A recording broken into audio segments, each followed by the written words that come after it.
Mom. Was she not like the cutest?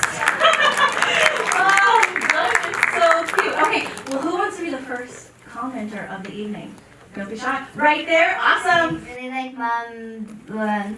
It was just a beautiful story, and it was happy. Some parts of it were sad, like her mother, but overall I liked it a lot. And one of the reasons why I liked it was because I am Indian, and I could kind of understand it.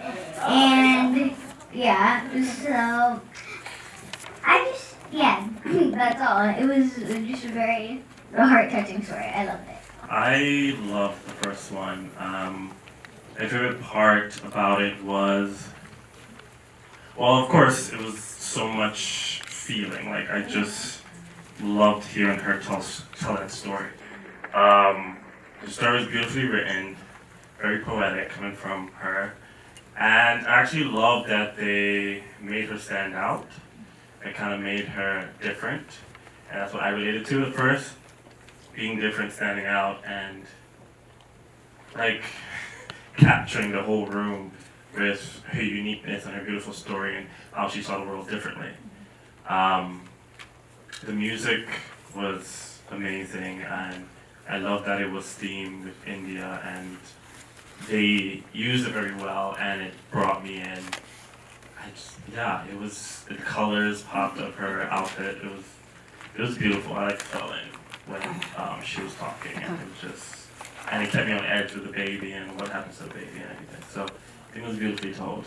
Yeah, it was a beautiful story, and if the little girl was watching it, actually was one of the finest performances I've seen recently. It was stunning. And, talking about the emotion, not just the actors, but the silences, it just told so much. And some people don't understand. You don't need a lot of dialogue to really capture that. And I just was really blown away. It was just, again, a beautiful story, and it was based on something that I'm not as familiar with. And so it just brought a lot of knowledge to it, and it was just really powerful. It was just gorgeous. Yeah, that's the real story inspired the filmmaker to create that, and I think it's so cool. I'm actually Nigerian, and it actually brought back memories. In 2005, my church members actually found a baby too. Well, unfortunately, the baby died, but yeah, it's very relevant. It happens in my country all the time where people abandon babies, and so. Is that the story? It draws you in, right? And it tells the story of this beautiful little girl and her.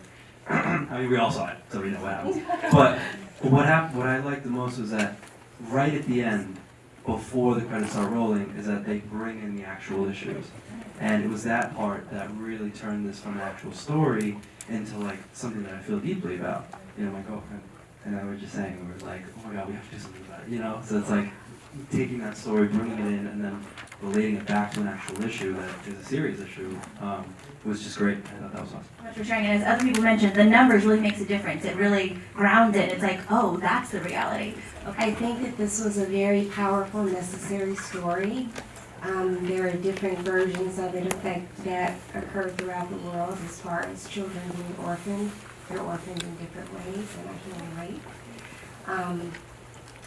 It is a message that really needs to get out there. I love that they shared the numbers to show how prominent this practice of not valuing girl children is, not just in India, but in other parts of the world. I believe China has a whole epidemic of not having enough females now as a result. And I loved how the teacher's position transformed because he was very lacking patience and irritated initially, and as she began to tell her story, it was clear she wasn't reading anything. And she was telling a story from real experience, and he just kind of melted. And I love the way everyone rallied around the baby. This was one girl child that, although at the beginning appeared to be rejected, she was not going to be rejected ultimately. So the thread that I picked up on that really I found very moving was the way the story began with the teacher noticing and sort of shaming the children for wanting to be outside. And then the story picked up around the nature theme, the girl talking about the goat, and then the child that she found outside.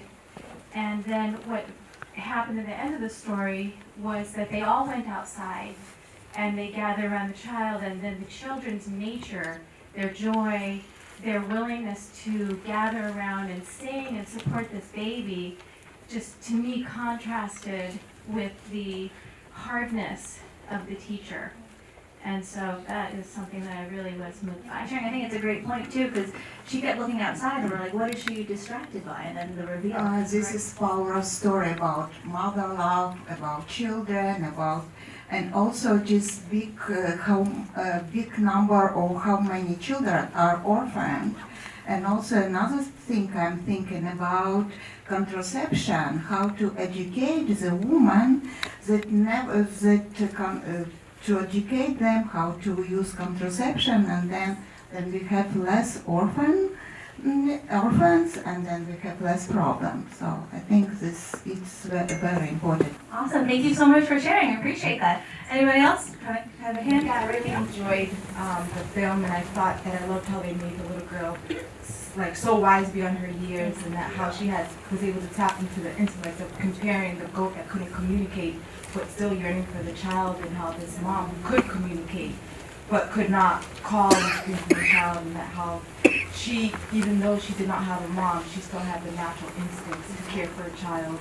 And I thought it was an amazing story. I don't know if any of you guys, maybe I just saw this, but at the end, with all the kids gathered around holding, and she's holding the baby in the middle, it looked like they were in the shape of a heart, the way that the kids were kind of gathered around. I thought that was just a beautiful shot.